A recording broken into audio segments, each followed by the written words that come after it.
सभी को नमस्कार। करियर फर्स्ट चैनल पर आप सबका स्वागत है। डिक्टेशन लिखने के लिए तैयार रहें। Ready start. चुनाव आयोग ने बिहार में मतदाता सूचियों के गहन परीक्षण का जो आदेश दिया उस पर विपक्ष की हाय तौबा हैरान करने वाली है। चुनाव आयोग के आदेश पर विपक्षी दल आयोग के साथ साथ मोदी सरकार पर जैसे आरोप लगा रहे हैं वे बेतुके ही नहीं, विरोध के लिए विरोध वाली राजनीति की पराकाष्ठा का भी परिचायक हैं। आखिर जब इसके पहले 2003 में मतदाता सूचियों का गहन परीक्षण किया जा चुका है तो फिर 2025 में ऐसा क्यों नहीं हो सकता। प्रश्न यह भी है कि क्या समय समय पर चुनाव आयोग की ओर से इसका पता लगाया जाना अपराध है कि मतदाता सूचियों में दर्ज मतदाताओं के नाम पते आदि सही हैं या नहीं।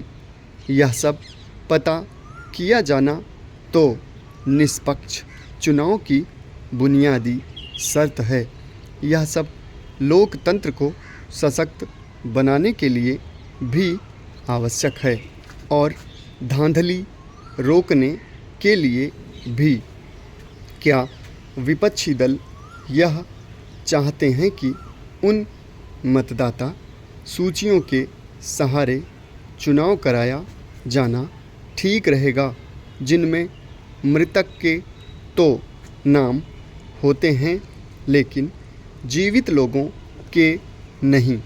विपक्षी दलों और विशेष रूप से कांग्रेस एवं राष्ट्रीय जनता दल के नेताओं की माने तो चुनाव आयोग ने मतदाता सूचियों के परीक्षण का आदेश प्रधानमंत्री मोदी के निर्देश पर दिया है और आयोग वास्तव में उनके कहने पर लोकतंत्र को नष्ट करने पर आमादा है। क्या विपक्षी दल और विशेष रूप से कांग्रेस यह बता सकेगी कि जब राजीव गांधी की हत्या के बाद चुनाव आयोग ने चुनाव स्थगित कर दिए थे और कांग्रेस को देश भर में राजीव गांधी की अस्थि कलश यात्राएं निकालने की सुविधा दी थी तो उसके पीछे कौन था? अच्छा हो कि विपक्षी दल चुनाव आयोग पर हास्यास्पद आरोप लगाकर अपनी जग हंसाई न कराएं। वे हरियाणा और महाराष्ट्र के विधानसभा चुनावों में कथित धांधली का शोर मचाकर पहले ही ऐसा कर चुके हैं। चुनाव आयोग को भाजपा की कठपुतली बताकर और उसके उचित कदमों का भी बेतुका विरोध करके विपक्षी दल जनता को बरगलाने में सफल नहीं हो सकते।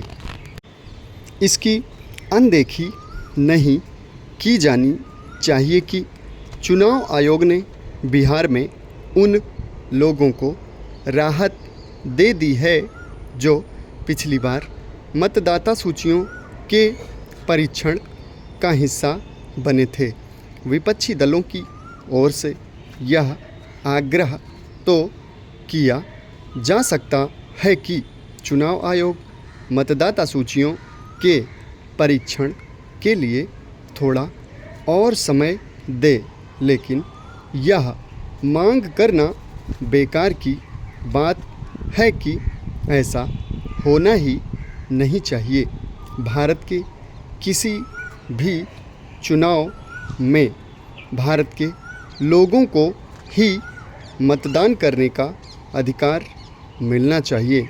इस दलील में ज़्यादा दम नहीं कि अपने देश में करोड़ों लोगों के पास यह साबित करने का कहीं कोई जरिया नहीं कि वे या उनके पुरखे इस देश के नागरिक हैं। समाप्त। धन्यवाद।